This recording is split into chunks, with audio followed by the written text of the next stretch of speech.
altogether, like a a very common theme. different, going to naturally express yourself better when you're talking about things you love, Yes.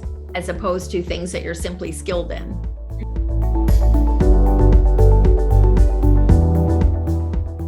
Another very strong question that they'll probably ask, which will be great for you, is why us? And now most people being interviewed will start that response with the word I. Well, I, and that wasn't the question. They didn't ask about you. They asked about why us, right? So why us? What I'll bring it together by saying is reading the mission, reading your desire to bring something powerful and meaningful to the community is huge. It'll, and talking about, your own, I am driven by my concern for sustainability, my desire to build a community that understands why this is important, not from a trend perspective, but why for generations to come, understanding how the harmony between nature and humanity is just critical going forward. The contribution that you make to community, the family environment that you emphasize within your team and within your community, all of these things absolutely had me at hello. So as you can tell from looking at my resume, or, yes, clearly I see the opportunity based on my own background, my own skill, but more than anything, my own passion, my mission, my core values, the opportunity to be a part of this 80-year-old company that is powerfully impacting the world is an opportunity that I can't stress how much I would love. And any sort of skills, any sort of passion, any sort of commitment that I can bring to the team, I bring it at 100%, because I believe in not only what you stand for, but what you're growing into and how critical a role this is going to be in the future.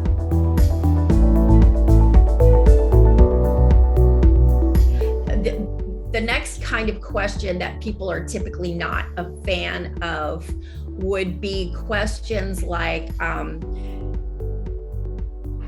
tell us about a time that you were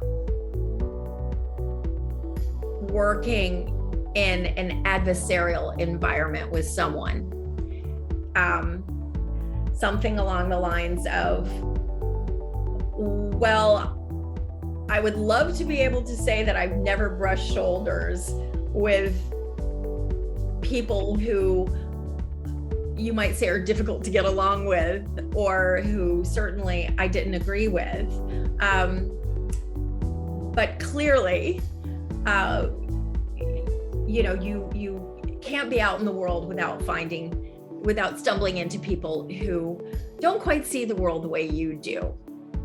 Well, I have learned when I'm in a conflicting sort of environment, or someone really is unhappy, that the best strategy that I can follow is to, first of all, take a breath and not get dragged in and engaged, but to then really go out of my way to make sure that they feel like they're heard, to feel like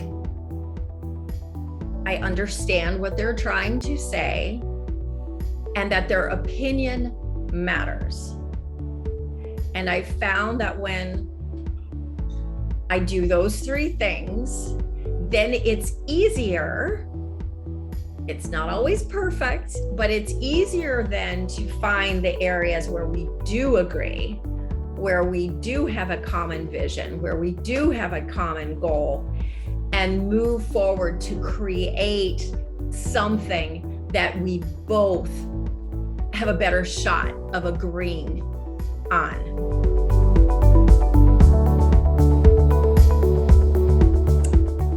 You know, that's a really interesting question. And I confess that there was a time when that question would have made me really uncomfortable. However, what I have come to appreciate is that, although I will not kid you, it is not fun when something doesn't work out the way that I or the team or the group that I'm working with wanted it to work out or expected that it would work out. Without fail, when I can take a moment, take a breath, and get beyond